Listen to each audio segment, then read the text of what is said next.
আচ্ছা পরিবার রোজা রাখছে। আচ্ছা ধরেন পরিবারে নিয়ে দিন। চাচারা যাবেন কত ভাড়া? চাচারা এই যে গোলচক করে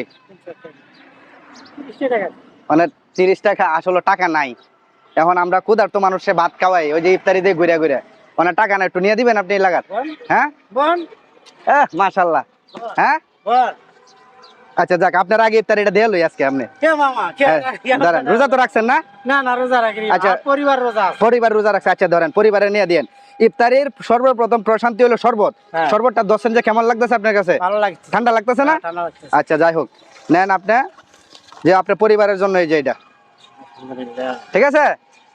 যাই হোক আপনি আমার নিয়ে যাবেন, আমি যাবো না, হুদা এমনি কইলাম আসছি, যাবো না। ওই যে আপনারা যারা পায়ে রিস্কা চালায় রোজাদার ব্যক্তি, হেরা দেখে দেখে ইফতারি দিতেছি, মানে আমার সামর্থ্য অনুযায়ী। আমি তো ওই ক্ষুধার্ত মানুষকে খাবার দিই অন্য অন্য মাসে, বুঝছেন? তো এখন তো রোজার মাস, দিনে খাওয়ান দিলে একটা কেমন দেখা যায় না? খারাপ দেখা যায়। তো সেই ক্ষেত্রে আমার সামর্থ্য অনুযায়ী বিরিয়ানি আছে, আর একটা খেজুর দিছি একটু মোটামুটি ভালো সাইজের, আর এই শরবতটা। আপনার